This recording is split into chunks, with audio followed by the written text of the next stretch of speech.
All right, I think our numbers have slowed, so I think that's everyone that's going to join us.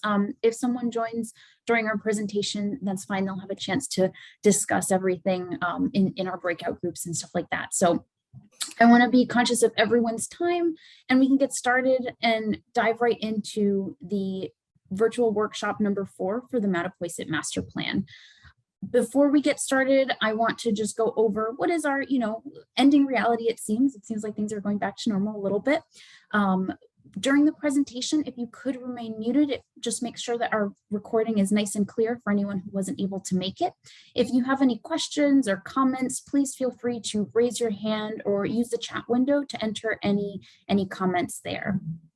If for any reason you're joining by phone and I don't see anyone who is tonight, you can use *6 to mute, unmute, and *9 to raise your hand. I'm joined tonight by a number of great staff and colleagues, so you'll get to meet them in the breakout rooms, but they'll be monitoring the meeting and chats for any issues or comments that may come up, and we can address those either during the breakout room or when we come back to the main session. If for any reason there's any disruption or some kind of inappropriate behavior, we've been lucky so far, so fingers crossed, we'll end the meeting and you can join back in about 5 minutes with the same link that we sent out earlier. So where are we in this process of the master plan? As you can see, the master plan launched in July of 2020, and since then, we've covered a lot of ground for the master plan. This is actually our last topic-based workshop, which means that we've covered everything from land use to transportation, economic development, and today we'll hone in on natural cultural resources, as well as services and facilities.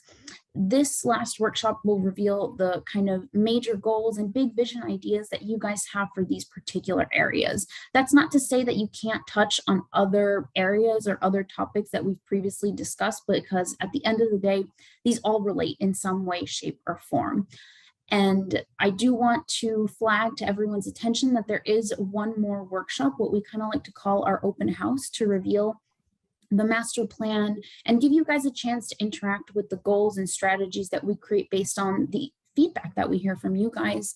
Sometime, I would say it's to be determined right now, but we're thinking sometime in the fall. So keep your eyes out for that. Tonight's agenda, I mentioned, as today is the last topic-based workshop, we're going to be talking about what really makes Mattapoisett special, as we do at every one of these workshops. It's about getting to the core of what makes Mattapoisett such a great place to live, how we can continue to make it great, and what needs to be, changed, adjusted, or improved. In the first part of tonight, we'll talk about services and facilities, and these are things that make daily life really easy. These are the things that the town is responsible for. This could include schools, water and sewer, the library. And for this, I think it's really important that we establish kind of a baseline. So we're going to talk a little bit about demographics and how these might shape our future needs, as well as climate change. Later today, we'll also talk about natural and cultural resources and how these might shape Mattapoisett's identity, but also your experiences living in town. And when we talk about this, we're talking about habitat protection, but also historic assets in town, local cultural organizations. And for this, again, we'll look at demographics, we'll talk about those future needs and how climate change might impact those future goals and demand for services. So to talk about this baseline, I want to talk about the people of Mattapoisett. Who is it that the town is serving? And in order to predict and kind of get a better sense for who it is that whose needs we need to anticipate in the future, I want to talk a little bit about these trends in population growth, household size, and also student enrollment. I know that's something that's at the top of a lot of people's minds. And this information will really give us a chance to kind of give ourselves the information we need to have these discussions and make these decisions on not only services and facilities, but again, those cultural assets that we're talking about. Based on census data that we've been able to gather over the past 30 years, we cover a lot of ground with these data sets. Mattapoisett's population fluctuated between 1990 and 2010. It saw a big boom in the 90s and then a bit of a dip. But over the last decade, what's happened is that population growth has actually recovered and surpassed what many consider that 90s boom. With that growth that took place, we also have reasons to believe that this trend of growth won't last far into the future. According to the UMass Donahue Center Institute, I should say, the town's population is expected to actually decrease over time. And you can see here that when we're looking at 2035, 2040, which is far past the master plan's kind of shelf life and chance to revisit, it just gives us a chance to see what is it that we're planning for, and how we can plan for that appropriately and with the proper information. So, okay, we know that Mattapoisett's population has grown a bit, and it's expected that this trend will at least level off. What we're also looking at is who makes up that population. And what we can say is that Mattapoisett is getting older. Demographic data can help us understand the needs of the community and anticipate the services and demand for certain types of amenities in town. For Mattapoisett, this might make us start thinking about how we can invest our money in order to provide services for and have the greater impact on our population. As you can see here, and one of the things that I'll point out is that in 2000, 21% of the population was considered retirement age or 60 years and older. In 2019, and I'm expecting this number to be in line for 2020, we're looking at 38%. So that's a pretty significant jump. Also, significantly, we see dips in both school-age children and those of working age. So this tells us kind of a little bit of who we need to think about when we're thinking about services, when we're thinking about natural and cultural resources, and how we can plan for either maintenance, improvements, or new facility changes. And lastly, to have and finish off this conversation, Mattapoisett is getting older, but we also have to think about the families that make up Mattapoisett. And what we can say about those based on the information that we have is that they are getting smaller. The average household in Mattapoisett went from 2.46 in 2000 to 2.39 in 2019. So decimals, right? But at the same time, this trend shows that our families are getting smaller, and it's only expected to decrease further as time goes on. School enrollment is also another great way to explore these kind of age trends and what the needs are in the community. If we're going back from data from 2010, you can see that school enrollment has decreased a pretty significant portion over time. And this should give us the information we need to make an informed decision and have a discussion about types of facilities that we're looking for, types of services that we want for our future generations.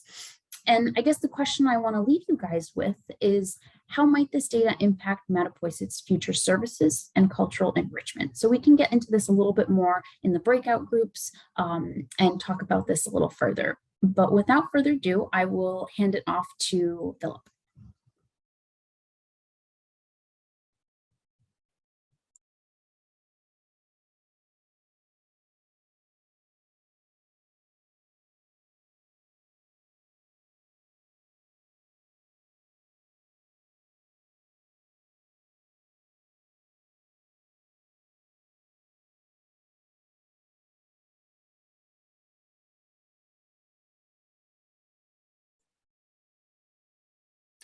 Sorry, I was trying to find the unmute button. Hi, everyone. I am one of the planners working on the Mattapoisett Master Plan. I'm going to talk a little bit about climate change and resilience. So Mattapoisett, as everyone knows, is a coastal town and it's vulnerable to storms and flooding. So as we think about future services and facilities, as well as what we should protect in terms of natural and cultural resources, the things that make Mattapoisett special, we need to think about how climate change will kind of affect this. So we have kind of 3 maps that you can look at in more detail later that kind of explain some of the issues that we're facing. So this is just a standard risk of flooding map created through FEMA. So this is just kind of zoomed in into the village center. So you can see that there is kind of a quote unquote 1% chance of flooding. So that we sometimes call that a 100-year storm. So it's a storm that happens once 100 years, but it's not actually that. It's just kind of a probability thing. So it could happen multiple times. And the thing is, as we face climate change, we have more extreme precipitations, more storms. So this type of extreme storm will more likely happen. And you can see in this orange that it does kind of take over a lot of important assets in the village center, such as the current town hall location, the library, and parts of center school. So sea level rise, this map just shows kind of where what we call the mean higher high water line. That's basically just where in general the high tide will be. Is going to cover quite a lot of the coastal area as well as blocking off roads and access to certain parts. So in the kind of lightest blue is where 10 foot of sea level rise would happen. And the sea level is expected to rise about this amount by 2050. So as we kind of look into the future, how do we best plan around sea level rise and where it'll kind of affect?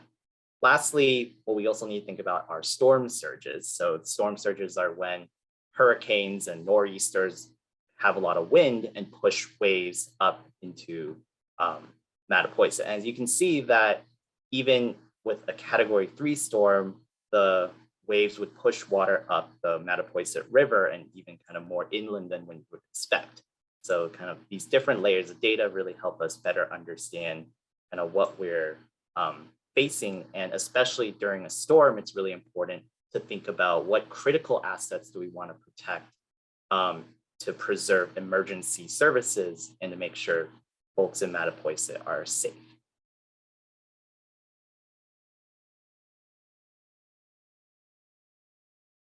So Lizette, do you want to talk about services and existing services and facilities? Thank you. Yes. So as many of you know, this discussion about demographics, but also climate change, as you can see, impacts our services and existing facilities in town. When we talk about, sea level rise, we're looking at center school, we're looking at town hall, and we're also looking at the library. Those are some of the most affected by these potential impacts in the future. So this begs the question, not only what do we do with these facilities? As many of you know, the conversation around town hall is let's accept the fact that it's older and it needs updating, but what is the path? What is the path that people want to take with it? And I guess the question is, what happens to that building after as well, if that's a discussion that people want to have. With center school, I know the discussion around that is there's a big debate about it. And I think that's something that's worth exploring in this forum, especially. It's a safe space and it's a place where you guys can really establish those goals for the future of what your vision is for center school, whether it be for continued education or whether it be for some other purpose in town. And if you can scroll down, you can scroll down a little bit more. These are all of the different services that we're thinking about in town. And I would stop at Council on Aging because that's one of the ones that really hits high on those demographics that we were talking about early. When it comes to anticipating future needs, we want to think about, is the Council on Aging able to provide the scope of services that they would like to, and are they able to meet the demands of this growing senior population in town? And is that a limitation of its facility or staffing? That's also a really great thing that we can think about when it comes to services and facilities, if there's any potential growth for town staff to be able to meet those needs. And we like to have these maps just to give everyone a sense, not only to be able to compare to those climate change maps that Philip just shared with everyone, but also to be able to say, okay, look at this concentration of services in town. This is, a way to support transportation initiatives. This is a way to tie in a lot of different goals and strategies for the town itself. And I would also say that when we talk and look through this map, this is a great way for you guys to reference it when you want to maybe take the survey. So I really highly encourage everyone to come back to this, take a look at the services and facilities, and think about where they are, how important they are to you, and whether or not they are meeting those needs that we're discussing here tonight. All right, so now on to the second part of the presentation, which is just talking about the natural and cultural resources. So it's a bit of a nebulous term, but let's just start with cultural resources. So these are kind of things that I like to think make Mattapoisett special. I know we've said that multiple times, but they're like landmarks, iconic local businesses, historic areas, historic homes that kind of give the character of Mattapoisett. We just add a little term here that planners like to use, probably overused. It's called placemaking. Essentially, what are the different attributes of about a place that make it, have an identity? Like, oh, this is Mattapoisett, or oh, this is New Bedford, or something. So help by helping us identify those things that make it special. And that'll help us figure out what do we need to preserve that or enhance it to kind of keep Mattapoisett special. So these are a few kind of preliminary assets that we've kind of found. So there's kind of a few historic things like Arch Bridge. Obviously, there's Ned's Point and the lighthouse, the area around Shipyard Park with the town wharf, as well as kind of the whole entire village district, all kind of provide a historic context to Mattapoisett. But then there's also kind of places that showcase Mattapoisett's culture and kind of history, like the museum, or have programs like the library. And then there's kind of local landmarks like the Seahorse. There's the Shining Tide YMCA. And kind of another thing that's not necessarily a geographic place, but Mattapoisett has a long agricultural history as well. And the kind of right to farm is kind of part of its identity, as well as its maritime culture, so shell fishing. So Mattapoisett has a lot of historic homes and churches and structures. We want to think about how climate change is going to affect that. We also want to know what are we missing from this list. So by doing that survey and also talking to us today, we can identify more things to protect and figure out what are the best ways. So we have a few specific questions about what are the best tools that we need to protect these historic resources, whether it's as kind of strict as kind of a historic review process, or maybe it's more educational. So we want to hear your thoughts on that, because we want to balance property rights and the homeowners' rights, as well as protecting historic assets. So on to natural resources. Part of Mattapoisett's identity is definitely a lot of its ecological areas, its coastlines, its forests. So how best can we protect these? So a lot of these actually come from a really fantastic resource, which is the Buzzards Bay Coalition. They have gathered a lot of really great information about trails and just kind of basic information about all of these different open spaces. This also intersects really well with what we talked about last time, which is what open spaces should we prioritize protection.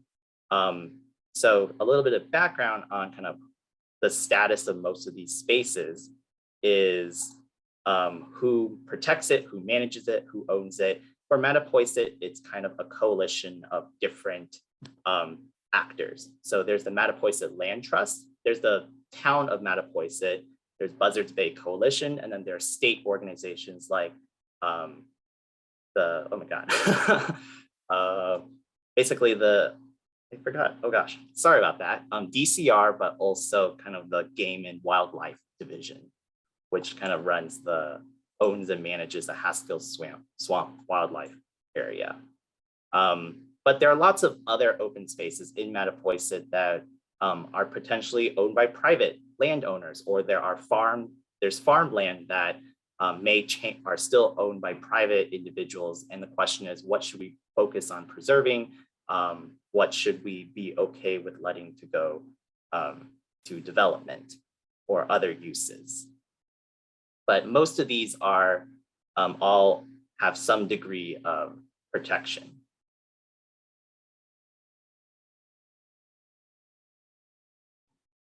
So with that, we're going to move into the breakout rooms. Lizette, do you want to? Yeah, so right now we'll go into breakout rooms, like Philip was saying. Take the information that we've been talking about, the demographics, the climate change, and the kind of maps to situate yourselves as to, again, that vision for what you guys would like to see down the line for services, for facilities, for natural and cultural resources.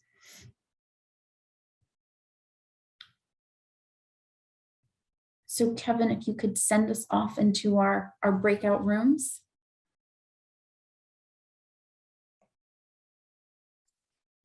Working on it now. Thank you.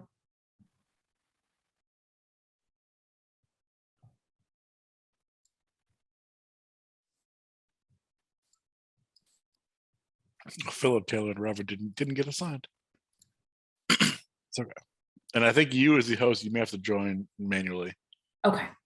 So are you gonna take room 1 or 2? I'll give Philip the other. 1 is fine. I'll start there. Okay.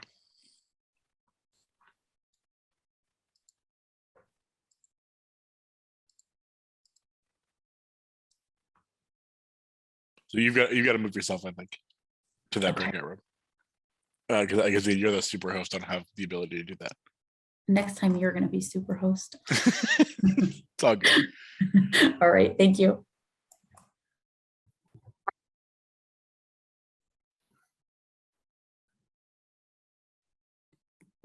Hi, everyone.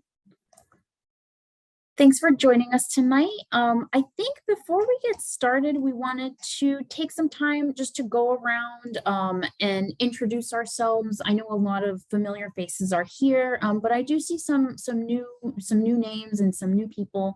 So I want to make sure we all have a chance just to kind of see each other and introduce ourselves as we have this discussion. So I will start. My name is Lizette Gonzalez. I am a planner at SERPED, and I've been leading the Mattapoisett Master Plan for the last 1.5 years. I'm joined tonight by Robert. I will let you introduce yourself. Hi, yeah, I'm Robert Cabral. I'm helping Lizette out on the plan tonight. I've been involved a little bit in the master plan process as well. Thank you. And then if we can go around the room, Tom. Yeah, Tom Tucker, Chairman of the Mattapoisett Planning Board and also the Chairman of the Mattapoisett Master Plan Committee. Thank you. Carlos? Carlos D'Souza. I'm a Mattapoisett resident and I'm the Chairman of the Marine Advisory Board. Great. Janice? Janice Robbins, member of the Mattapoisett Planning Board, also on the Master Plan Committee. Shirley?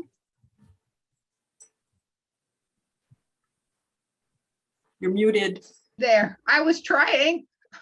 All right, I'm Shirley Haley. I originally joined the committee to represent that growing bolus of seniors that are coming along. I represent the Council on Aging.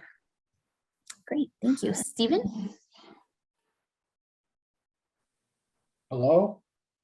Hi, I'm Steve Smith. I'm part of the 38% retired population because I moved to Mattapoisett in 2015 and built here, retired here. And I used to work at SERPED. No kidding.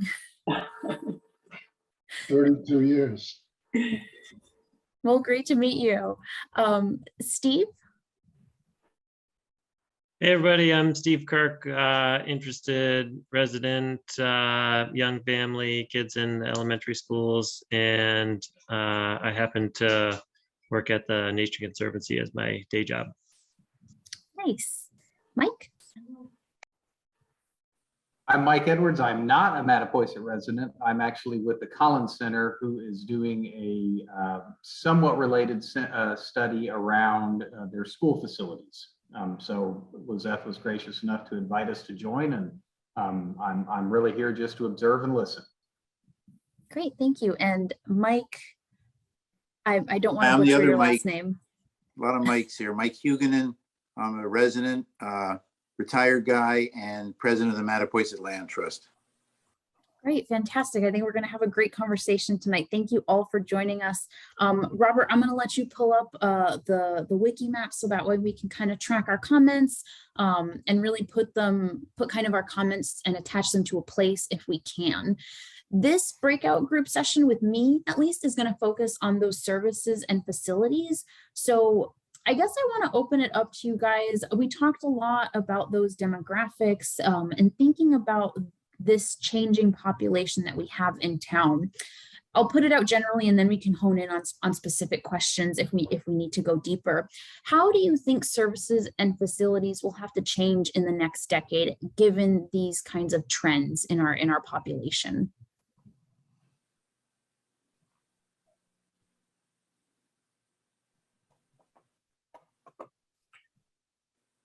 Shirley, feel free to talk. You're muted.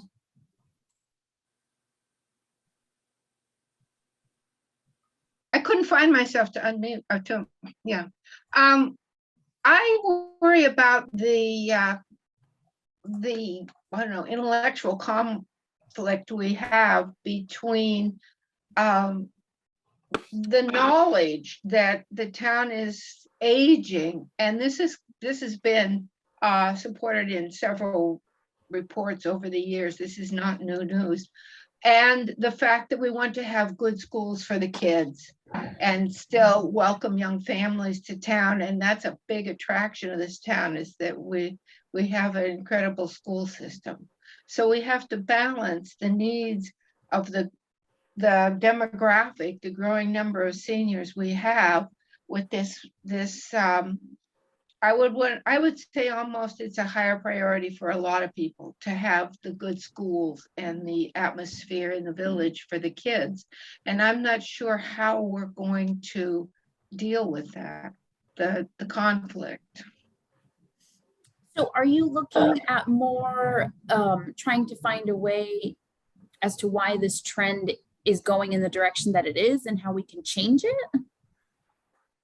No, it's gonna go. It's just, I mean, we have a problem with the needs of people who want to age in place.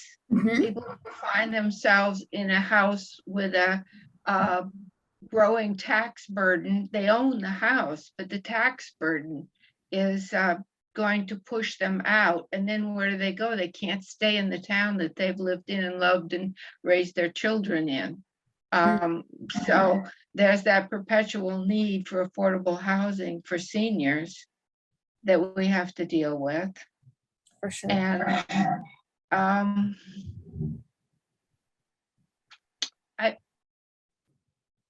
forgot the question. What actually am I addressing? Because I just gave you my elevator speech. No, that's all good information. You can't say anything wrong in this meeting. We're really trying to get into how you think services and facilities should change in order to accommodate these changing demographics. Okay. So whether it be the increasing senior population or making sure that, we're still providing quality and great education, which is why families do come to Mattapoisett, right? Right, yes. We still have that need for housing for seniors who want to age in place. That's a concrete thing we can address. The Council on Aging does amazing work with the space they have. Other towns have a dedicated building for the Council on Aging. And so far, we've been able to make arrangements. I don't think anyone in town is missing anything. They do incredible services at the Council on Aging. And once you have your ID, you can go to any other town for exercise classes or whatever you want to do that maybe we don't have the facility for in Mattapoisett.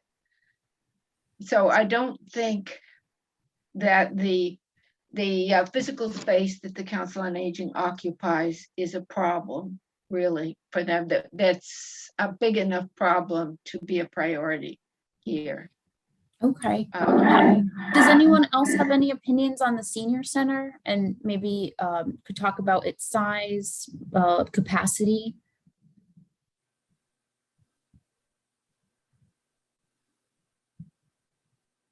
What about when it comes to ADA related issues? Is that something that you think the COA kind of struggles with in its existing space? We actually have managed to, we've got a curb cut and we've got the parking lot paved. We have the entranceway covered now with a canvas, I don't know what you call it, an entryway. So I think the ADA, we have an elevator. So the ADA part is covered pretty much. Okay. Carlos, I see your hand raised. Yes, so just a couple of things. The schools, you said over a 10-year period, so that's a fairly short time for us to look at. So the schools are only about 20 years old. They were renovated and additions were put on and modernized right around 2000, just a little bit past 2000. So those are really good shape. The only thing that would happen there is if the school, if we reduce the number of students, what will happen is you're just gonna have less students in the classroom, but it wouldn't make sense to combine both Old Hammondtown and the center school because it's still not enough. You would still need the two schools and the two facilities. And as far as Council on Aging, that's at the center school now. That's a perfect use for that situation, because otherwise you'd have the original part of the center school essentially empty. In the center school, when it was designed, it was actually designed for future growth. So I believe there were 6 classrooms that were intended to, that were added to that project as part of the project for growth. So we're just going in the other direction.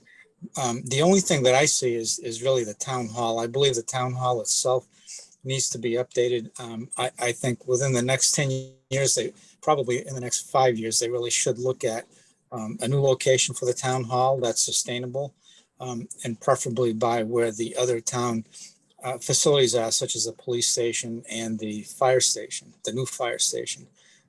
But within 10 years, I think Mattapoisett is in a really good spot. Yeah, I think that's a great comment. Thank you, Carlos. So one thing that I'm hearing and also that I'm seeing when we look at the map, for example, is that our services in town are kind of clustered around the village center, which is really great for, being able to access everything from that point. But it's also, like you were saying, it's vulnerable to sea level rise and climate change and potential impacts from storms. So it sounds like you still want to be able to cluster those services with other things like fire department and police. Yes, because when you put that map up, you had category 1, 2, and 3 hurricanes, which is, you're looking out at a much longer period than 10 years. I mean, even right now, I don't think the new fire station would have that. The other thing I didn't mention was that the library was renovated not long ago either. I believe that was around 2010. And the building was actually moved away from the street. And when it was reconstructed, it was actually reconstructed with a brand new foundation. It was moved further back. There is vapor barrier so that, we don't have mold issues, things like that. So that building's going to be around for another 40 years without an issue. So it looks like we're probably where the buildings are. We're in really good shape for over the next 10 years. But the town hall is really the only concern that I would have. I'm not sure that I'd want to work there for 10 years. Great, thank you. Does anyone else have any comments about either town hall, the senior center, or we kind of started touching on that discussion about the schools. Carlos kind of started getting into that. Steve, you had mentioned you were a parent. I don't mean to call you out, but could I get a sense for your take on some of these issues? Yeah, that's fine. I mean, I think, we've had really good experience through the school system here in the, K through 4th grade right now. And so we've sort of experienced both of the schools. And, I think, sort of personally, the center school does seem like a bit of a crown jewel of the town. And, I know that there's been discussion about combining the schools, and, so I think the critical piece here is making sure that the educational outcomes are the priority. The buildings, I think, do support that in some way, but I don't feel sort of qualified to speak to how the facility will dictate the educational outcomes. I have a separate question, which is sort of related back to some of these big assumptions around the demographics. Mhm. Do you know if any of the sort of modeling going into the, population numbers, the aging numbers, if they're sort of bringing into account the events of today, like the South Coast Rail project, like the fact that a lot of people, myself included, are working from home and not necessarily commuting? I'm not questioning the information, because it seems like it's been gathered in a reasonable way, and I've heard it again and again. But those assumptions may be different now than they were a couple of years ago. And I think sort of thinking about what sort of makes a vibrant town, bringing young families that are interested in the school system is I think something that the town should prioritize, even in the face of where the model says the demographics are going. I suppose that's all. No, that's a really interesting comment. I think, the data and the numbers can only tell us so much. And I think to a certain degree, at least, so for example, the 2020 census was completed, and the population numbers that we have are updated from that. So unlike the trend that, for example, the UMass Donahue Center was saying, population growth actually took place in Mattapoisett during this 10-year period. If that's to say because it was of the pandemic and there's more flexibility in where we're working, it's really hard to say without making that assumption and having some kind of really sophisticated model to factor in all of those things. But I think it brings up a really good point. And to your idea that it sounds like that maybe because the data is telling us this, it's going in this direction, doesn't mean we don't want to keep trying to bring in families. Is that a correct way to interpret that? Great. Any last comments? Yes, from- Lizette, Yeah, Tom. if I may, please. I agree with Steve. I'm not so sure on those numbers. And perhaps Janice, you could back me up on this. We've got a lot of developments that are coming before the planning board for new construction of homes. So in the last 5 years, we've had a lot, and we've got a lot coming before us again. So I mean, someone's got to be living in those homes, and they're all large homes with multiple bedrooms. So I got a question that it's going to decrease in the next couple of years. I think just the opposite. I think we don't have massive subdivisions coming into town. Oh, you got that one on the one on Brand Island. But that's the exception. I think most of them are smaller, but that there is new construction going on. There's a lot, Janice. Where before it didn't exist. The question is, who's buying those homes? And you have the affordability question. The prices of real estate are really skyrocketing, and can families just starting out afford the prices? It's but we certainly are seeing more development, definitely. I think that's a really good point when we're talking about you know, why might families not come to Mattapoisett?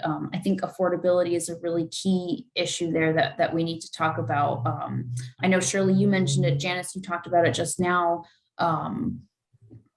Like you mentioned, Janice, young families starting out, young kids, like, is that going to be a barrier to living and establishing a life in Mattapoisett? Personally speaking, I know for me that's the question, right? So I think that's a really great point to be making about not only our services and our facilities. Like I said earlier, this all ties together. So that conversation about housing is really important too. I think Steve's point was interesting in terms of work from home becoming more popular, and whether or not that'll be sustained in the long run, I don't know, but that relates to the question of what job opportunities are available. You know, how far are people willing to commute for employment? Mm-hmm. And we're still lagging some parts of the state, particularly north of us. I know my two kids left. You know, they're working elsewhere, and I think that's pretty common. Yeah, for sure, definitely. And I wonder, I mean, not to say that anyone has mentioned this, but some places, you know, talk about incentives for people who remote work and come to live in their town or stuff like that. It's something that's been talked about. I don't know if that's something that you guys have ever thought about. But as we try to kind of harness how we can bring people in, maybe that's something that the town might think about. What do you guys think about that? Wow. You have to be able to support the people coming in with housing though, right? Yes, definitely. So I want to give everyone a heads up. We have 2 minutes left in this breakout room. And then I'm going to move on to the other room to talk about services and facilities. And Philip is going to come to this room to talk about natural and cultural resources. I want to give you guys a chance to share any last comments that you guys have. I keep saying last comments, but there's always an opportunity to talk to me or someone on the project about any issues that you guys might have related to the master plan. But any comments that you guys have related to services and facilities? I know we covered town hall. What about the library? I'm curious. Any comments on the library? Carlos, I see your hand up. Well, on the library, I think Mattapoisett has an excellent library, and it's in a great spot. It's basically in the center of the village. It's just that building will last another 100 years. It just, everything else needs to be replaced. I had one thing on the real estate, because I know Tom had mentioned that he doesn't believe that the population is actually going down. Is there a way that you could actually send a questionnaire to the realtors that have sold homes in Mattapoisett and ask them who is buying these homes? Are they, can you give us a general assessment on, either, I mean, I don't know if you can or not, it may not be able to do it legally, but it would be nice to know if they're, age group, or if they have children, because that would give us a good sense of direction. Because I will admit, Mattapoisett is a very expensive town to live in. We've lived there since 2002, Mm-hmm. and it's just very expensive. Yeah.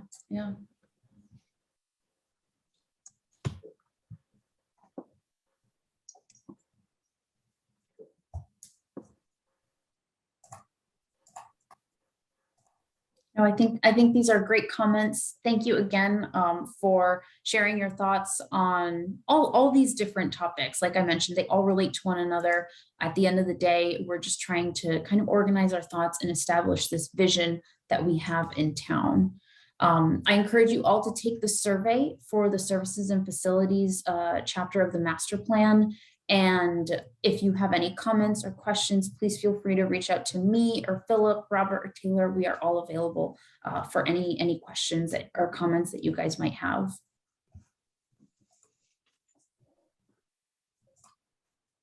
So the way that this will work is we're actually all going to be able to talk about both topics. So what happens is we're going to first talk about natural and cultural resources together here for about 15 minutes or so. Then I will move to the other room and then Lizeth will come and then talk about services and facilities. Does that make sense? Sure. Hopefully. Okay. Basically, you'll have a chance to talk about both topics, and you just sit here, stay in one place, and because the breakout rooms can often be very confusing and chaotic. So we're trying to make it as simple as possible. But what we're first going to do is just spend maybe like 5 minutes or so going around and introducing ourselves. So if you could just say your name, kind of how you're affiliated with Mattapoisett, like, oh, I'm a resident, or I'm a member of this group, or I am so-and-so. So that would be super helpful just because we want to make this as engaging as possible. So I'll start. My name is Philip. I'm one of the planners with SERPED. Really excited to be here today talking about natural and cultural resources. And I'm just going to cold call people because it's easier. Cindy, do you mind introducing yourself? Sure, I'm Cindy. I am a resident for 4 years. I am a member of the Mattapoisett Women's Club and the Land Trust. And I will be head of the garden group at Mattapoisett Women's Club next year. Great. Kyle. My name's Kyle DeSico Carey. I'm a resident here, and I'm president of the board of the Mattapoisett Museum. David. I'm David Horowitz. I've been a resident of Mattapoisett for 5 years, and I'm a member of the Master Plan Committee, Citizens Committee. Jessica.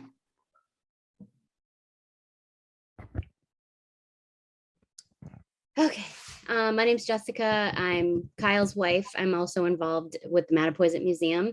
I'm a board member. We've lived in Mattapoisett for about 20 years.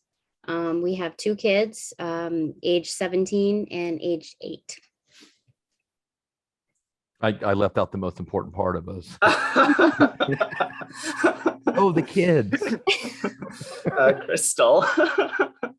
Hi, I'm Crystal Walsh. I grew up in Mattapoisett, so I attended the local schools, and then after college, I moved away and was gone for about 20 years, and now I have been back in town for about 1.5 years. Married.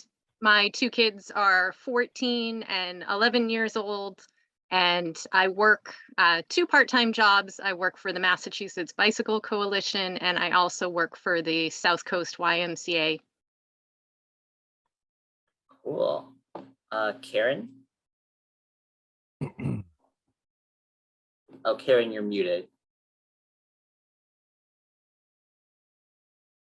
Hi, I'm Karen Field. I've been coming to Mattapoisett since 1968. Yes, was my first trip to Mattapoisett.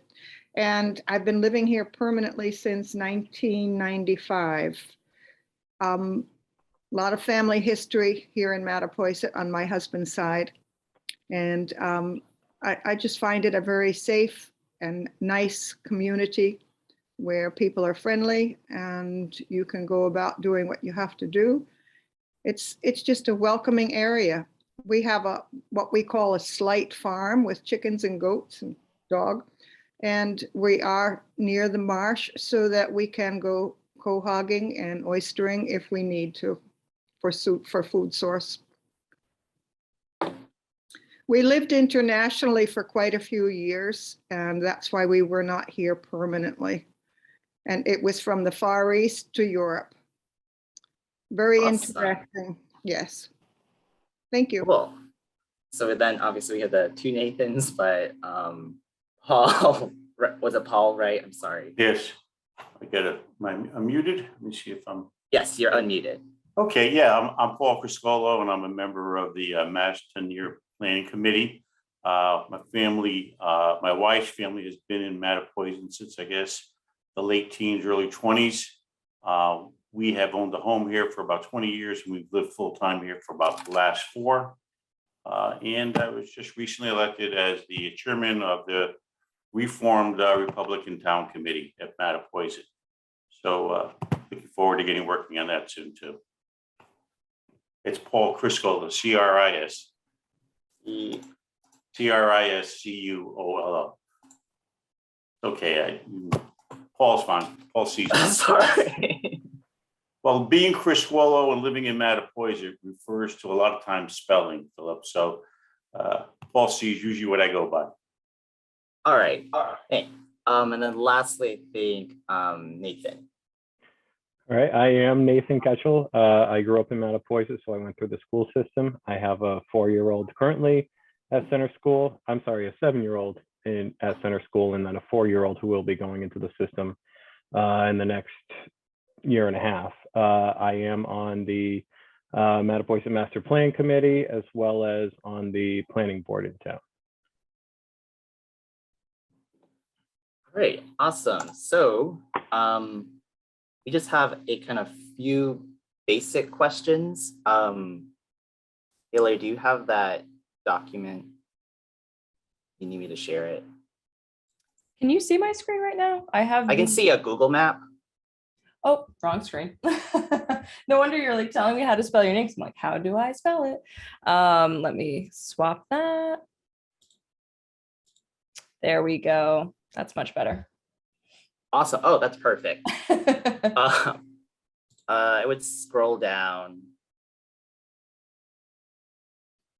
Yeah, so we'll kind of try to split it into two because natural and cultural resources does cover a lot. So we'd love to first talk a little bit about historic preservation. So there's definitely different degrees of how much control and kind of things that process there should be for altering historic properties. So we want to know your thoughts and your concerns around some of these potential strategies that range from just kind of better education about how to like handle and maintain historically significant homes, more kind of wayfinding and also like historic plaques and district signs, but also maybe creating a official historic district around the village. Other strategies that other towns have used to different degrees of success are demolition delay ordinance. Basically, that says if a home is older than a certain age, then they're required to kind of wait before they demolish that home and then proceed with the work. And the intent of this ordinance is not necessarily to prevent kind of or protect homes, just it doesn't prevent someone from demolishing it in the end, but it does give the town and other local stakeholders some time to work with the property owner to figure out a potential other solution, such as adaptive reuse or keeping some elements of the building. And then another kind of strategy is a historic preservation plan that obviously would kind of enshrine some of these strategies in more detail and also do a more updated inventory of historic properties in the village, but also across Mattapoisett. Another strategy is just a required notification to the Historic Commission for any kind of major alterations to properties in the historic district. So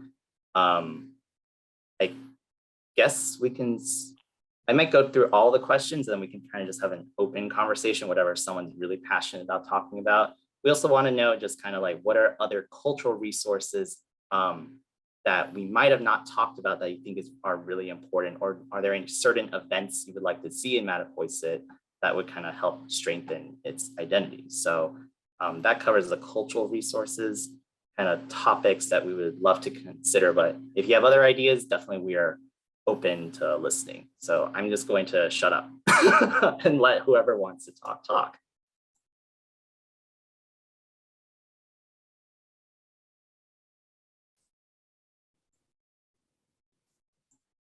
This is Crystal. I was just going to say, when we went through the initial presentation and there were photographs of some of the historic places that make Mattapoisett special, I always like to add to the list the Tinkham Town Chapel and the Sewing Circle. And because it's outside of the village, I think sometimes it gets left off, but it may also be under private ownership. But I do really think that is a good asset that could be more utilized in the town. Great.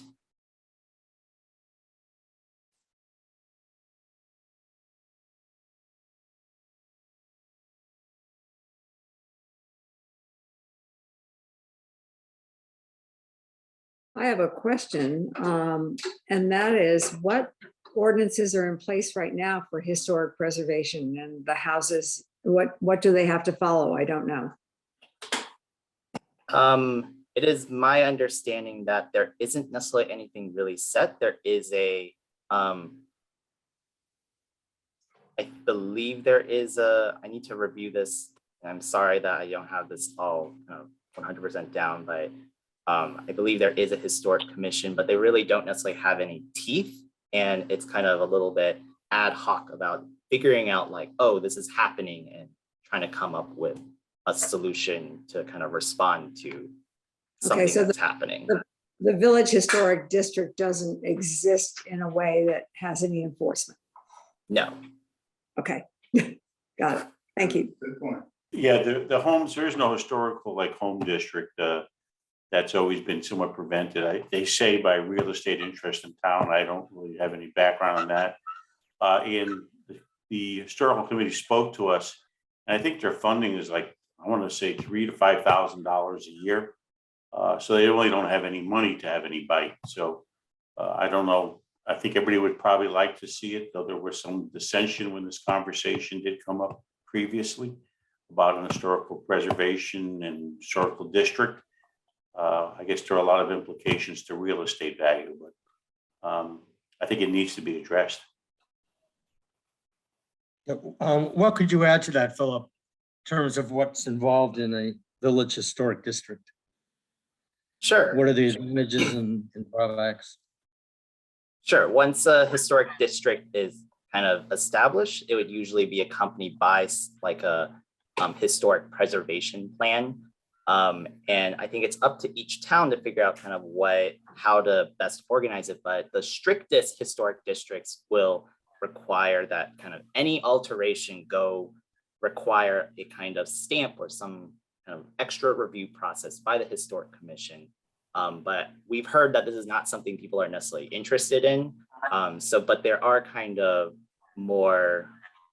less kind of onerous kind of ways to at least notify the historic commission that something is going to be happening. And that just requires coordination between them and the building inspectors. So kind of a parallel, like currently when you go to file a permit to build something, a lot of times you have to get approvals from other departments. So maybe it's a water conservation or especially if you're like close to a wetland. So it's not necessarily a foreign process to kind of work between the building inspector and other departments to get this. It would just say like, here's an extra checklist if it kind of applies to you. I don't know if that makes sense. So it's not a state designation of, we're designating this area as a village historic No, district. it would be a local. I think it's more of a loose definition of what we want to define it as. Is that what you're saying? Right. And we David, can I'm sorry, I didn't mean to cut you off. I was going to just say that, David, I think what I remember from the conversation is it appeared that, there was some feeling that there should be discussion, and to Philip's point, something that's there. One of the topics got down to is, I think, don't tell me what color my shutters should be or whether I can have shutters or not on my home. Again, I can understand people's concerns, but there's got to be some middle ground here. I think Philip was trying to hit on that too as well. Yeah, and I think part of it is not necessarily like, we don't necessarily want to regulate the colors of shutters or even necessarily, I heard, one kind of very sticking point is even when you're replacing windows, say you want more environmentally friendly windows or like more energy efficient ones, sometimes that can run up against some historic districts. We don't necessarily want that, but we do want to know if you're demolishing a whole entire house to build kind of something totally new, or adding a large addition to the home that's especially in view of the kind of street that would totally change the form of the house. So you can kind of put in, if it's a project that involves kind of more than so-and-so square foot, or it's a total demolition, that's where kind of the historic kind of commission could step in to help the project kind of be consistent with its historic character. I grew up in Mystic, Connecticut, and their historic district does determine what the footprint of the house could be, or if there's an addition, if it's historically correct for the period of time of the house. I'm not sure what else it includes, but it's fairly restrictive, and I think we could look at other historic districts for that. I think part of the charm, although I don't live in the historic district, part of the charm of Mattapoisett is the village, and that is historic primarily. I just wanted to point out that a lot of the oldest homes in Mattapoisett are actually north of Route 6. That's where Mattapoisett was first settled, is over by where the Lebanese kitchen is, over by where the herring ware. So, you know, I just hope that that area of Mattapoisett isn't being left out in the consideration of historic, you know, preservation. And then also to the point with the Preservation Commission only having a really low budget, a lot of times when people are looking for information on their homes, they turn to the Mattapoisett Museum. You know, we're like 90% volunteers, so we can't always, you know, give the input that people are looking for when they're doing research on their homes. Most recently, we helped a woman who lives on North Street up near Wolf Island Road, and she was looking for some information on the people who lived in her home because she found a headstone in her yard. Come to find out, after we did some digging for her, there's an infant buried on her property, and she wanted to make sure that, you know, whoever bought her house in the future was aware that this baby was buried there. But I mean, it was a months-long process for her to get the information that she needed to get her house registered with the Preservation Commission. So I just wanted to point that out. Jessica, I think if I remember, and again, I'm going to probably throw numbers that don't make a difference.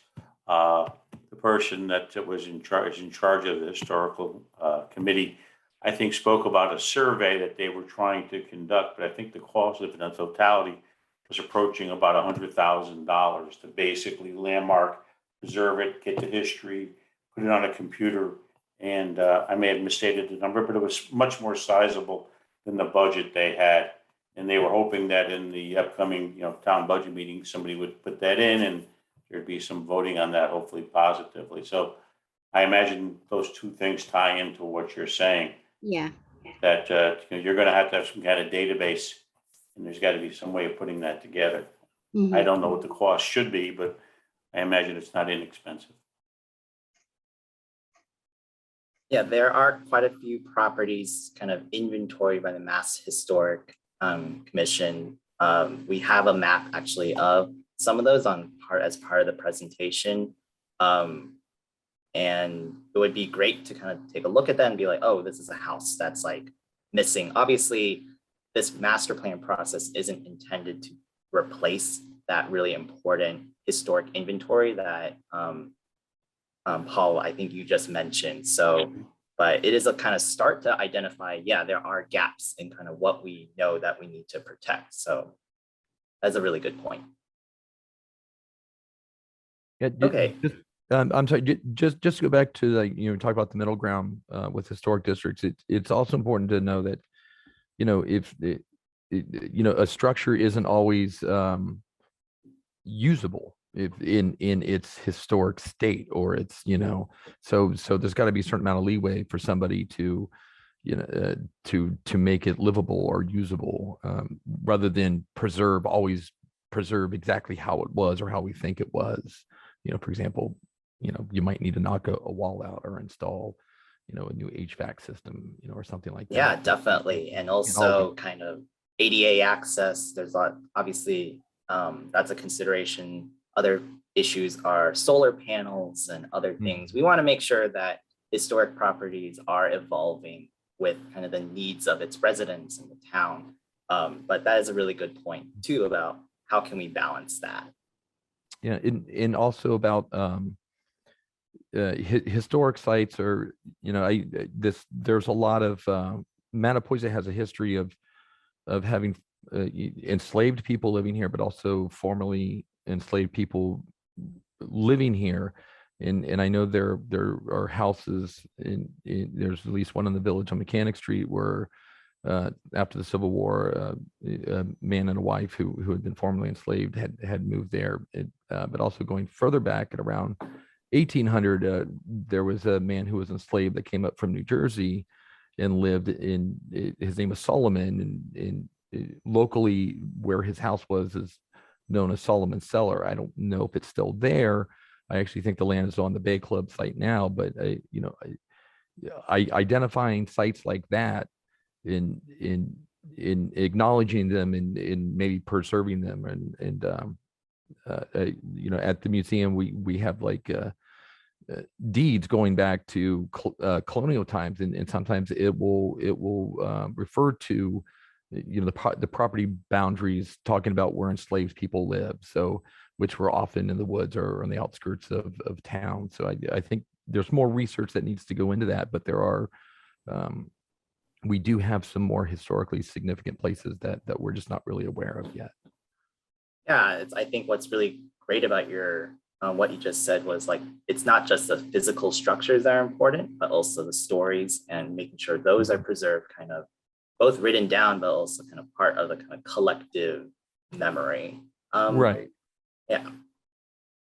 Cool. So I just want to make sure that, I'm sorry, I was going to add one more thing. We had this discussion about open space as well. And, we got into a good conversation because it's hard to have too much open space, but, there's a tendency as you want to take it in and protect all this space, you become responsible for it. And some of the things that would be helpful if we had a historical understanding, possibly prioritizing not only which spaces we would like to make sure are preserved, but then how to do that.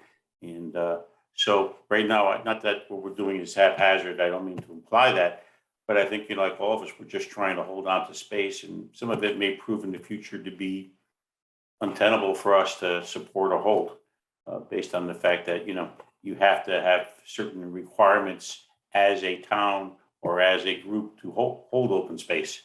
It's just not free. It requires some maintenance. And I ran into that in a former town where I lived in. We went crazy, and rightly so, to protect land, and then we found out we had to pay for it or pay to preserve it, and that became a big issue in town.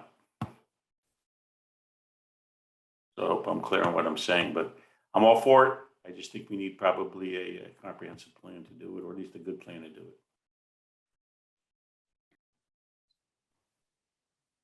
All right, so I think that was the switch. I'm Philip. I'm one of the planners with SERPED. Today we're going to talk about natural and cultural resources. Sorry that was caught off guard, but essentially, as I talked about in the presentation, this covers both kind of historic assets, historic preservation, but also natural resources, so habitats and the open spaces that really shape Mattapoisett. So we do have a few kind of questions to kind of help frame the conversation, and I'll let kind of the conversation flow wherever it wants to go. So one thing that we've been talking about and we've heard a lot of different thoughts on is kind of the level of and the need of what kinds of historic preservation strategies. So these range from very educational of just saying, hey, this is what you should do, these are best practices, to a little bit more strict, such as a demolition delay ordinance, or even just kind of a notification to the Historic Commission, or even a full Historic Commission review. And there's lots of middle ground that you can kind of select rather than doing a full, like, oh, we're going to control the color of your shutters. We're not advocating for that, and we don't think that's kind of helpful, because we really want to make sure that people who own historic homes also can live in them and kind of update them as needed. So kind of the question is, how should Mattapoisett protect its historic character while balancing other issues like homeowner rights, sustainability, like solar panels, and climate resilience? Our next question is just, we went through pretty quickly a lot of cultural and historic resources, but what other cultural resources would you like to see in Mattapoisett to strengthen its identity? So the flip side is natural resources. We talked about open space in our previous workshop, but we'd still want to know a little bit more. So access to a lot of these natural spaces is important. Is there a specific trailhead or beach or natural area that you would like to see better access to, or better maintenance, or you have some kind of concerns? So tell us here. And lastly, do you have any other concerns about Mattapoisett's natural resources and kind of saying, oh, this is a place that really needs to be preserved, but it's currently owned by a private landowner? That's also something we would love to talk about. So for now, I'm going to kind of pipe down and let everyone, if anyone has kind of a thought of responding to those questions, to kind of start us off.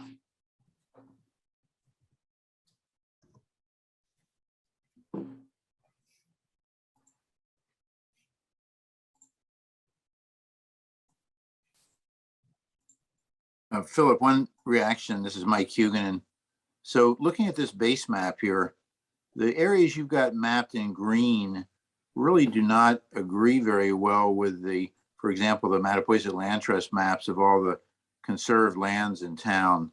For example, that Martochi Preserve that you've got on the south of Route 6 there, that sort of shows one preserve, but that entire 400-acre area is all Mattapoisett Land Trust land. It extends all the way down and across Angelica Avenue, all the way west to Prospect Road. I'm not sure you have that.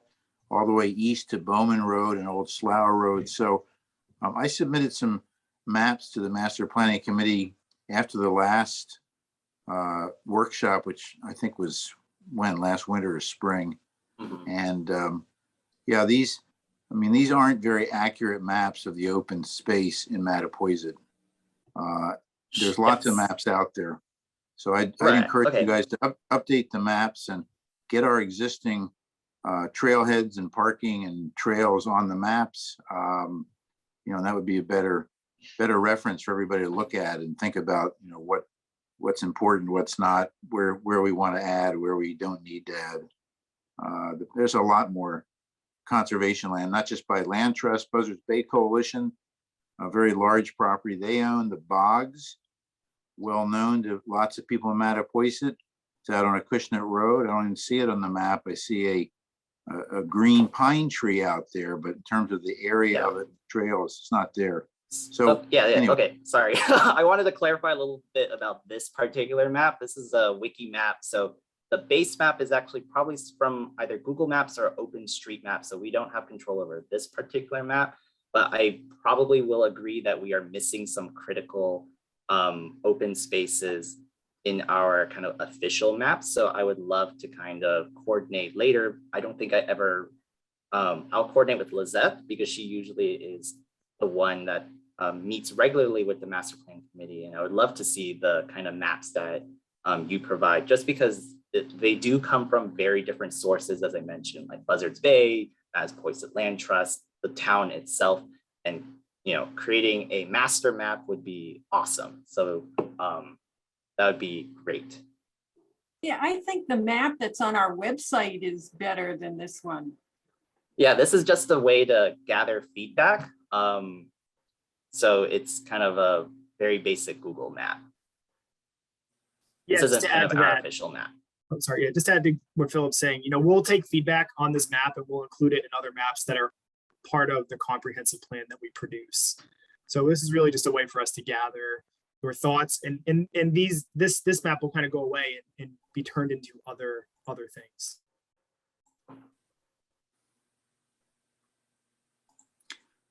Well, okay, so enough beating you guys up on the maps. Just a couple other comments I have. There are in the area of historic resources, I'm certainly not an expert in that, but the Land Trust does own several historic resources. The Oliver Wendell Holmes Jr. Foundation site on Angelica Avenue, and the Tub Mill Dam site up on Route 6. That's a stone dam, probably built sometime around 1820 or 1830. Those things are not included in the town's inventory. And my impression, I don't know if anybody on the call here who is more knowledgeable than I on the Historic Commission, but I don't think the town has done a comprehensive inventory of our historic assets since sometime back around the bicentennial. So we've got a good inventory, I think, of some of the houses in town that are old, and certainly the village houses, many have nameplates on them, but there are a wealth of other historic resources in Mattapoisett that, for example, when we and the Buzzards Bay Coalition worked to save the Hammond Quarry, which started quarrying stone in the Hammond family back around 1700, the Historic Commission was unaware that that existed in town, and frankly, not all that interested in it. And similarly, as I mentioned, we own a Tub Mill Dam site that dates from the early 1800s. The Oliver Wendell Holmes site is from his time here in the 1870s. So I'd like to see the town in the historic area really go back and re-energize the effort to just first take an inventory of what we've got in town. I don't think everything ought to necessarily be saved, but we ought to at least know what we've got before we start even thinking about more requirements on people to, demolition delays and things like that. And, demolition delays and most of the conversations around structures, but there are other important historic assets that are not structures. They are places, they are remains of things like the Hammond Quarry, where you can still see the quarry pits. If you walk in there, see some old quarrying equipment. We've rebuilt the home's foundation so you can get a sense of what that barn was like. So anyway, long story short, I think we need to revisit and re-energize the inventorying of historic assets. The town's got a lot of them. And then we'd be in a better position to think about, I think, what steps we want to take to preserve and protect them.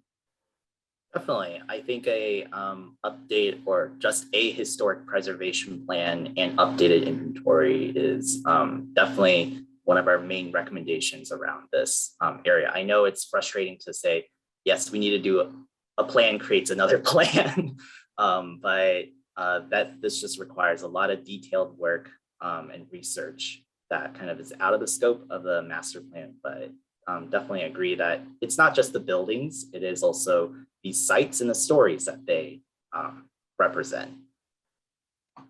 Am I not correct? I think I read something in the Wanderer that there is a request before the CPC for funds to do that updated study. I think by the Historical Commission. I think I remember. Yeah, I think the kind of approximate budget is around 100,000. So it's definitely not a cheap kind of task to do. That was mentioned in kind of the other group. So definitely we'll take a look into that and figure out potentially what are the best kind of grant funding opportunities to help cover some of that gap.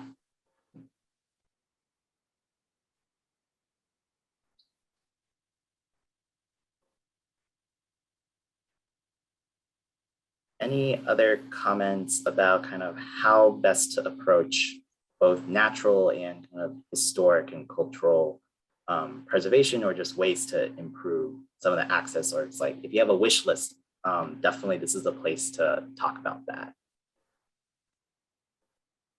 I have a comment related to natural resources. This is Steve Kirk here. I think it's really critically important from a resilience standpoint to be well aware of where coastal wetlands, things like salt marsh or existing seagrass meadows are potentially still intact. And I think identifying those areas and also considering their ability to migrate shoreward, overlaying those with private property or public property, but doing that assessment and with a priority to preserve those lands and create the path for those wetlands to migrate. I'm thinking of one specific example in the reservation golf course. I'm working on a separate project in a separate town that's looking at a golf course with coastal waterfront, and trying to think about creative ways for keeping that land available for salt marsh migration. Just from the simple fact, not only from the natural resource side of things, but the, protection factor to infrastructure. Definitely. So Steve, yeah, you may already know this, but the state of Massachusetts natural heritage folks and the other folks in the environmental protectorate have done maps, what they call coastal adaptation maps, and this is all available on Mass GIS. So even a schlub like me can get online and look at these things.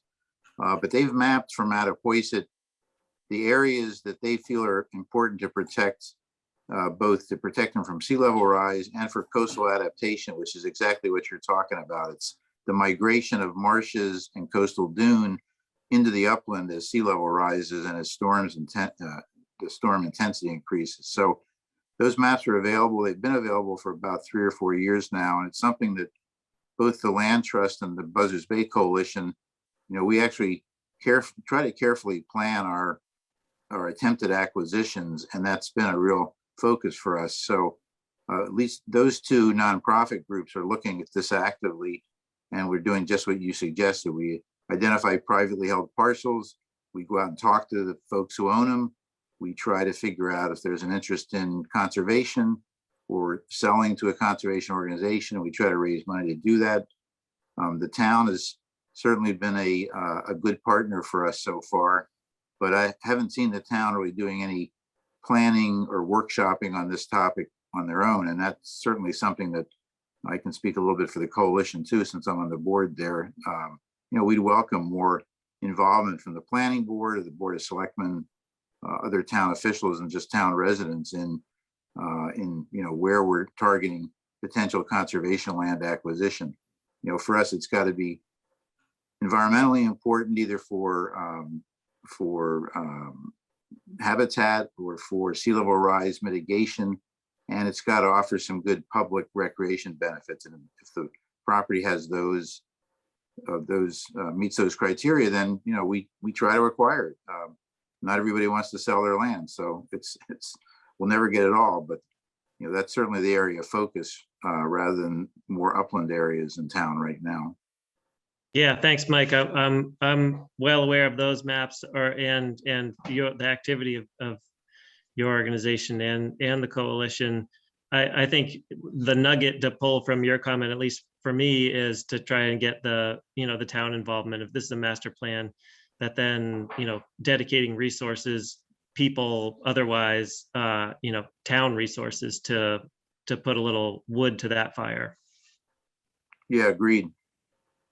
So what could the town best do to kind of support the efforts of these really fantastic nonprofits that definitely do a lot of the legwork in protecting these spaces?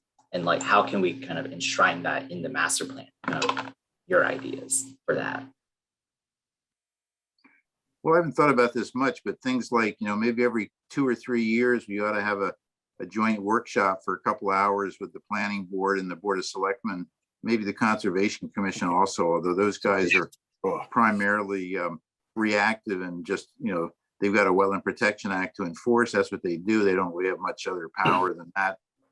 But, certainly welcome anybody from town and, sit down for a couple hours on a Saturday morning or something with the coalition folks and us and put some maps up on the board and say, hey, this is what, we're trying to do. And what's everybody's reaction? I think that would be a great use of time if people could take the time, but everybody's busy. So, but I just think that kind of interaction. And then, we see the planning board, sometimes at permitting hearings, but we don't need to get conservation acquisitions permitted by anybody. So we can, the town doesn't necessarily know what we're doing unless we go to the board of selectmen and try to get some money, or the community preservation committee. And by then we've bought something, or we've got a purchase and sale and we're trying to make it happen. So on a more planning basis, other people might have better ideas, but at least, it doesn't have to do it too often, but every couple or 3 years, we'd have a sit down for a couple hours and get everybody that's interested around the table and look at some maps. It sounds like a good idea. Sounds like I think we would benefit if we did have an accurate map of where we are already preserved areas in the town. And then if your groups have started to identify new areas which are, high on your priority list, that could be a well worthwhile endeavor. And Mike, I have a very accurate map of the preserved land in Mattapoisett that's current as of about 6 months ago. And that's actually on the Land Trust website, and I can provide it to anybody who wants it, but it's on our website. It's prepared by the, another great asset is the Buzzards Bay National Estuary Program, which is not part of the Buzzards Bay Coalition. It is a federal and state EPA funded, coastal management agency. They've just moved their offices into Windswept Village right here in Mattapoisett. So we have, National Estuary Program planners, sitting right with us, and they have a tremendous GIS capability. But all this data that I'm talking about is all in the Mass GIS, publicly available on the website with a viewer that's not that hard. Again, if a schlub like me can look at these things, people can do it. So this stuff's available, and hopefully we can all get more familiar with it.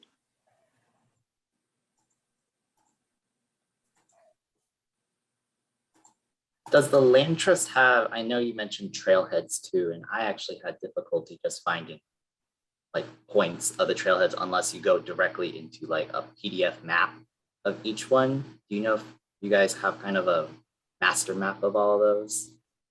No, you've got to really, we have a master map of all the properties in Mattapoisett that have maintained trails, both ours, state, and coalition. That's on the website. But to get detailed information on where our parking areas, kiosks, and trailheads are, you've got to basically look at the individual trail map. But there are only 4 of those. I mean, we the Land Trust maintain trails in 4 different properties or assemblages of properties. So there's only 4 maps to look at to find out the location of the roughly 12 or 15 trailheads and kiosks.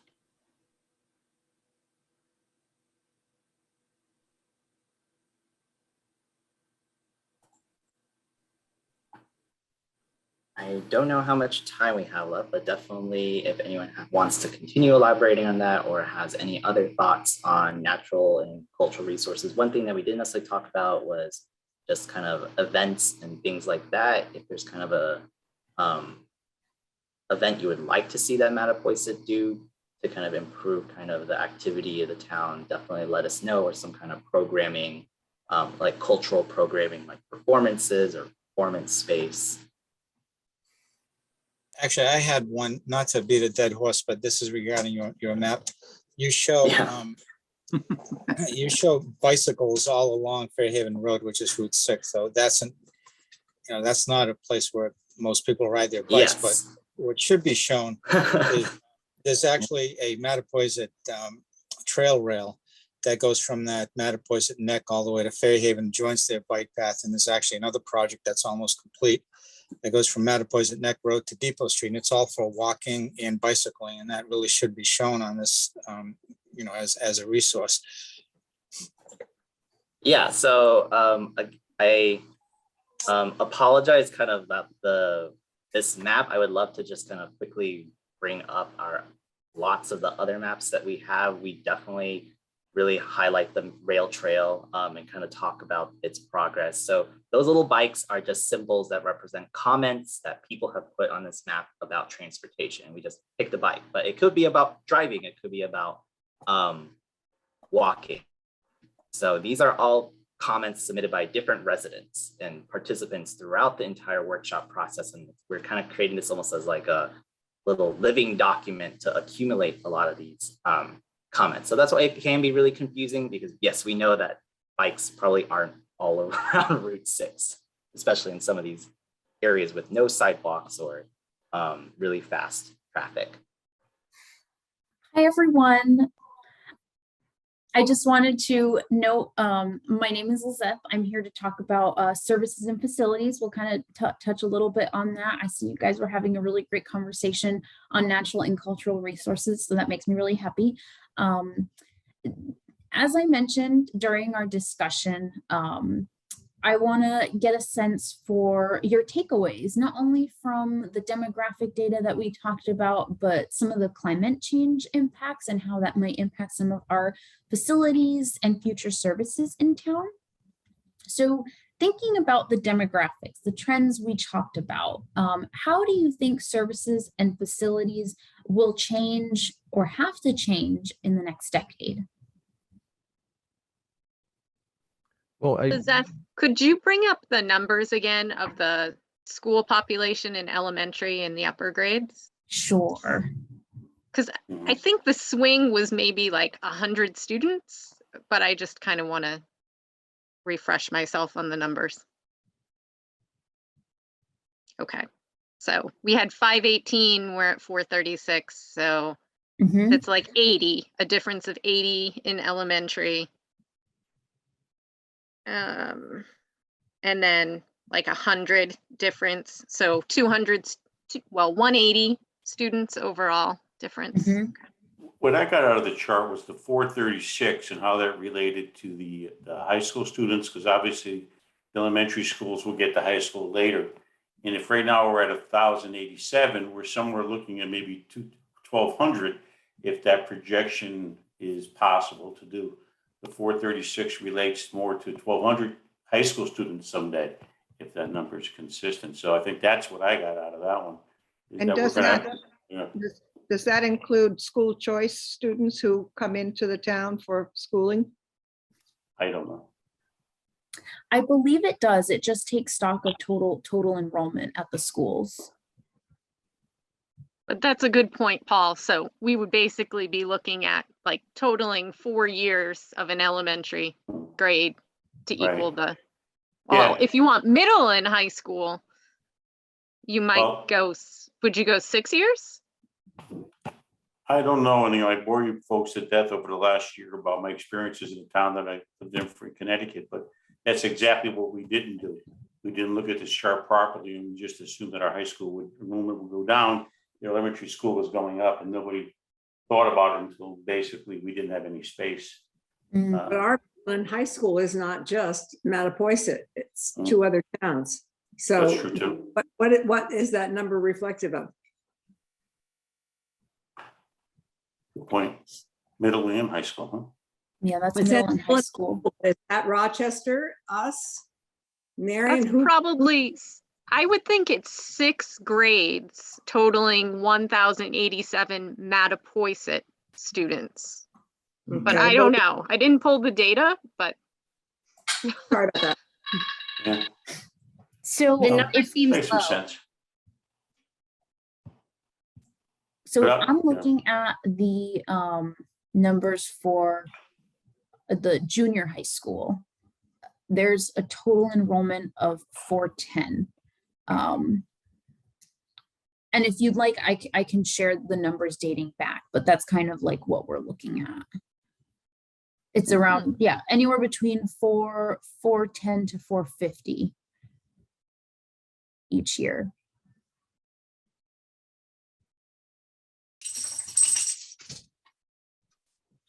So I get a sense that you guys have some thoughts on this idea of school consolidation. What is your take on that? Well, one of the things that I thought of when the whole thing with the there was this talk about consolidating the 2 elementary schools, but then pandemic, and then suddenly there was like, oh, we need to space kids out and stuff, and I'd wondered, would that have an impact on this discussion about consolidating schools? If this might be something that we're looking for future planning, if we're in a situation rather than keep kids home, that we know that we can keep them distance and maybe have better airflows in the school and stuff, would we be getting rid of a school and consolidating? As built right now, what is the number of students that are supposed to be in each school, max? You mean like occupancy? Yeah, their capacity for students. Well, I think the discussion has been about closing one of the schools possibly, or closing some of the space. And there's been a debate about, whether we want to keep the school in the heart of the historical area, or do we want to go across Route 6 and walking to school and things of that nature, which I can understand, concerns to that thing. But what hit me today, maybe for the first time in my own, I guess, ignorance of not seeing it, was that our school in downtown, in the historic district, is in a floodplain. And that kind of concerned me. To say, we've been talking about trying to redo Route 6. Route 6 is not in the floodplain. And maybe more of our facilities need to be along it in some way, shape, or form. And maybe turn some of the existing facilities to other things, which again, talked about trying to put together a maritime office kind of think tank. And maybe that school, if we had to give it up, and I'm not saying I would like to, but maybe something like that starts to fill in the pattern of what we're trying to do. But if you look at center school and say, okay, they would probably not be in school on a day that we would have that horrible event or the several days, and you look at the town hall where it's sitting, does it make more sense to put town hall over at Old Hammontown, keep center school, and just close it for the event? Yeah, I just don't know what damage would happen, in that type of a flooding situation, and also how long would it be closed for? Talking severe flooding, you may not be able to get into that school for 3 months, depending on mold and things of that nature. And the same thing is true with the library and obviously town hall, which I think they want to move over to where the services area, with the fire department and police station appears to be probably the thought pattern on town hall. Wasn't there some flood risk at Old Hammontown as well? It's right near Mattapoisett River. Mm-hmm. Yeah, There is. I just wanted to comment, there's not that many pedestrian friendly areas in Mattapoisett besides the bike path and the village. Having two kids having gone through Center School and Old Hammontown, I think it's important for the kids to have access to walking field trips to the museum, walking field trips to the library. I know when my kids were in preschool, they took a walking field trip to Town Beach. To me, I feel that if the kids have to give up a school, they should give up Old Hammontown. Old Hammontown is one floor. There's no stairs. I think it would be perfect for a town hall or a senior center.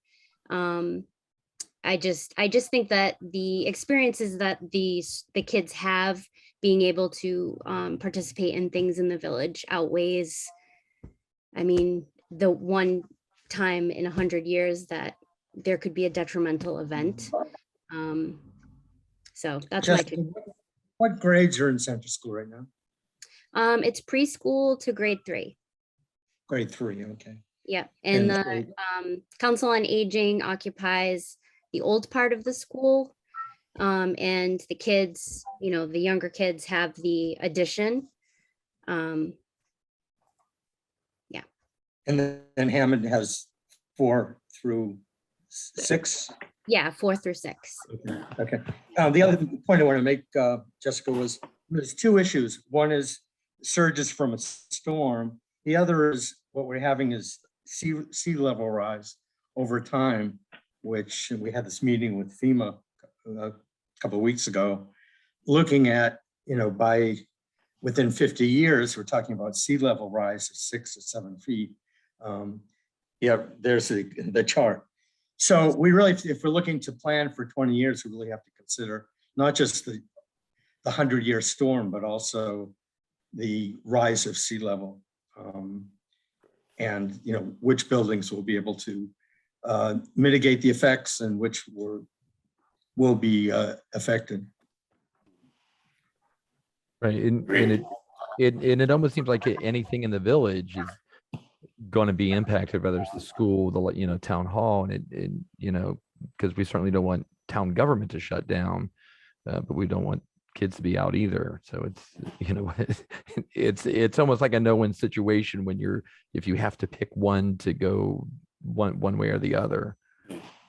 Yeah, and one of the things, again, for those who've been on these meetings, I always think about what the impact will be as a train comes into New Bedford and what can happen to our town and the difference in what's there. We're moving toward a more senior, but it makes it very possible for young families to now live in our town and have access to major commercial areas like Boston or whatever in a few years.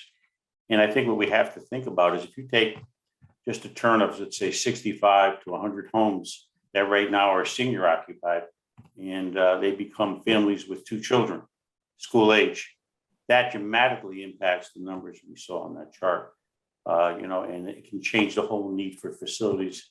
And again, I go back to having experienced that in a different town. And, when we get 65 or $68 million in 1999 money, had to correct that problem. We gave up school space thinking we would never need it. And when we went to get it back, it just wasn't available to us. I'm sure you all know that there's a housing situation going on over in the Brant Island area with 38 homes being built with 3 bedrooms at least. And I'm sure there'll be children more. There's children in that area now, and I'm sure there'll be more children. Yeah, we live on Brant Island Road, not in that housing development, but just in the past couple of years, I mean, the amount of kids living in that area on Brant Island Road has exploded. So they've actually, during the pandemic, they actually had to adjust the bus routes just for our street because there were so many kids that needed bus transportation just on Brant Island Road. So that is a good point that, those houses are being built and they're being built, to house families. I think that's a really good point. In our last discussion, we talked about really, really similar things. This idea that new developments keep popping up. And that means families there is capacity for more families. One of the questions I have for you guys is, do you think there are any barriers to families being able to afford a home in Mattapoisett? Not if you live in Boston. Not if you live in Boston.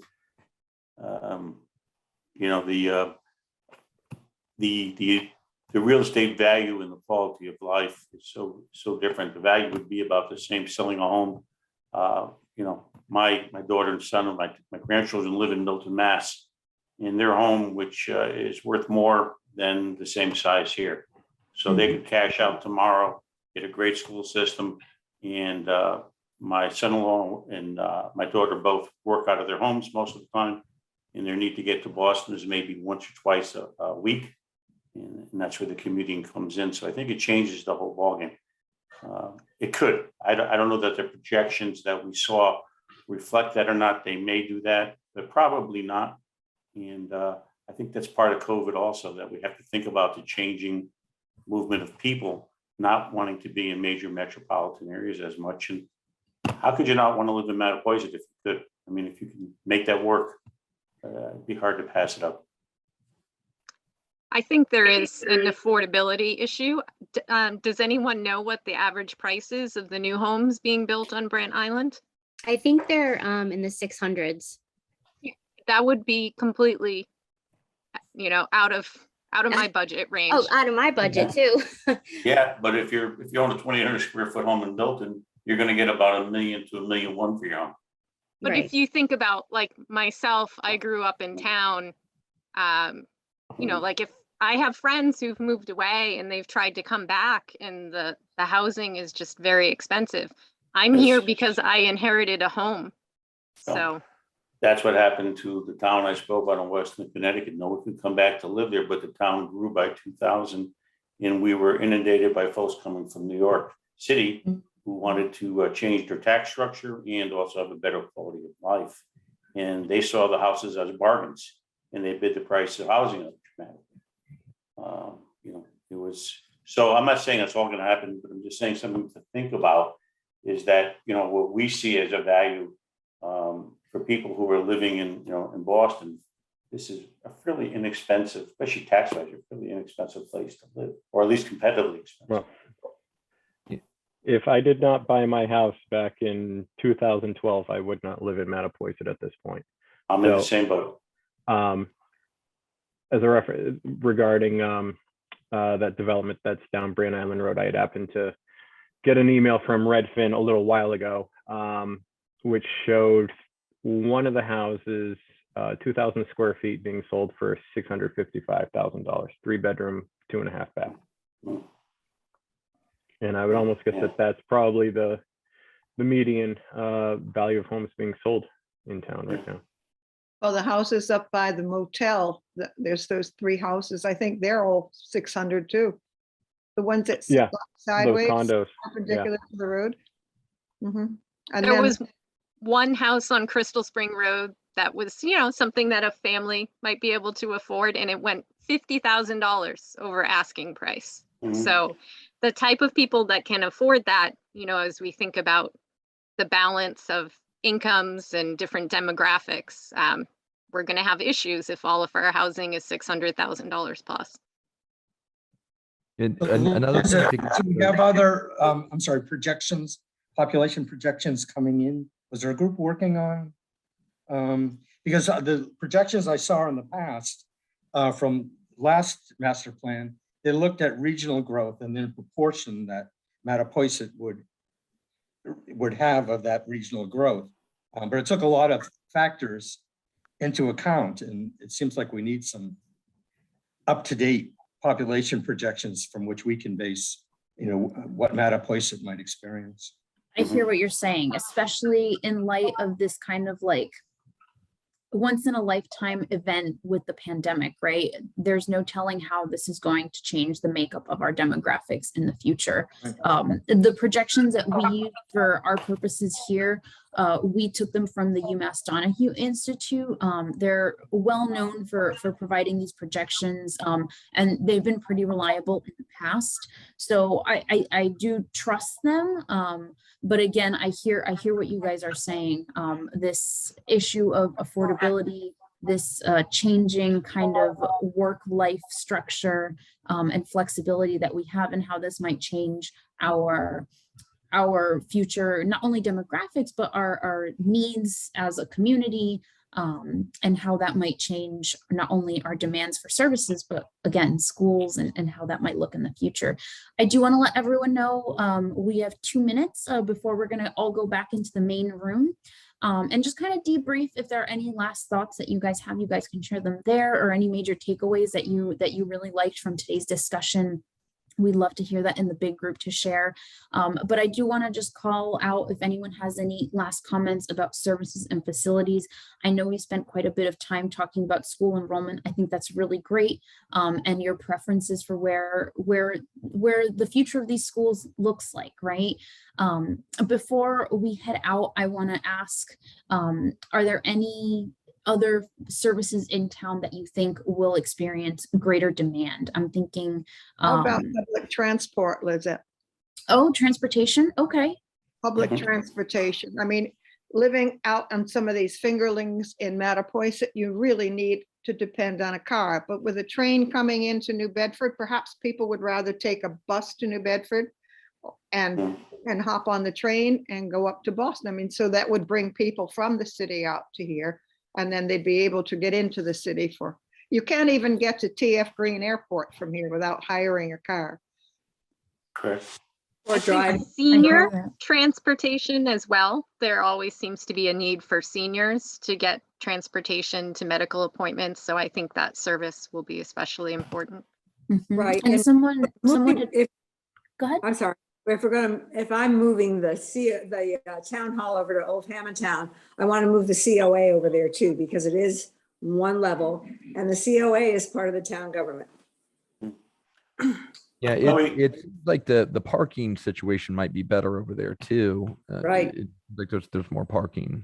There's also some open space over there that to consider. There is a plan for the old fire station. There's none, right at the moment, I can't remember what it is, but that's a space that also probably would be interesting to see, being on Route 6, you know, what happens to that as well. Yeah, I've heard a couple of different rumors lately, because the Women's Club was thinking about using it for the wreath sale next December. And they said, no, not going to be rented. It's going to be sold.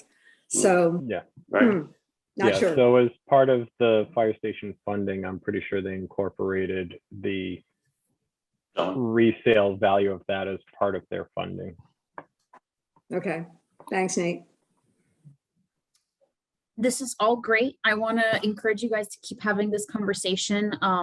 We are going to go back into the main room in a few seconds, but I encourage you all to take the services and facilities survey. That one really hits on, you know, what services are important to you, and what services are meeting your needs and which ones aren't, because I think this is really great way to kind of project and discuss our future goals and vision for services and facilities in town. If you have any questions or additional comments, please feel free to reach out to me, Philip, Taylor, Robert. We are all available for any additional questions. So with that, I'll send us all back to the main room in about 10 seconds, and then we'll do a debrief, and then I'll let you guys off for the end of the night.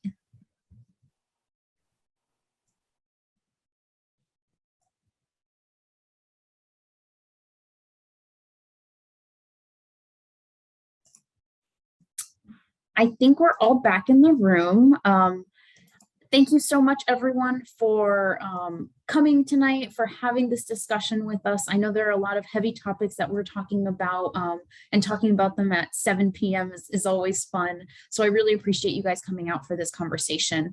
I want to open it up to you guys. If there are any major takeaways or any points that you guys really want to emphasize that you got from this conversation, I want to open it up to you guys before we head off for the night.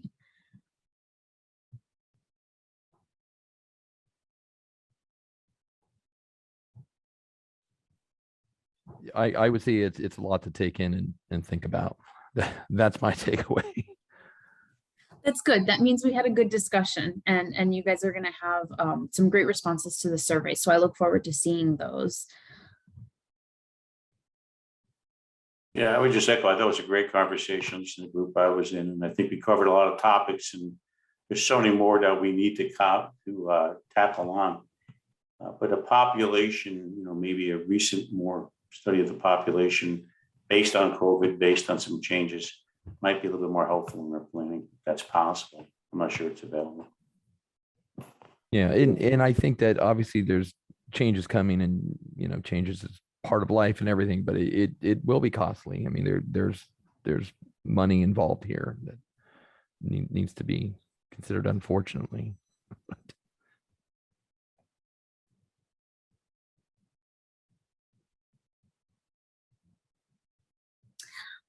I want to call out, Taylor has been putting some links into the chat before you guys go tonight. If you have a chance to pop those open, you'll find links to the surveys. I believe there's a link there to the website somewhere. And if you ever need to access those, the project webpage is updated with the new surveys and presentations. So you'll get a chance if you need to revisit any of that information. I want to thank everyone again for showing up, for contributing your thoughts. This is really helpful. It's really helpful not only for the master plan, but as some of you may have seen the Mike Edwards from the UMass Collins Center as they're developing their study. This feedback is really, really important, not only to ours, but to their study. So we're collaborating on this project as well. Before we head off, I see you have a last comment. So these surveys are these a community-wide survey, or is this something you're surveying? Okay, so we can share these and encourage people to take. Please share them. Yes, definitely. So thank you again, everyone. Again, Taylor put that link into the chat. I want to shout out Philip, Robert, and Taylor for kind of helping us MC, and also Kevin. He was our puppet master tonight, moving us all around. So thank you again. And if you guys have any questions, please feel free to reach out to me or Philip. We'd be happy to answer any of those questions and have another conversation with you guys. So with that, I have a good night, everyone. Thank you. Thank you.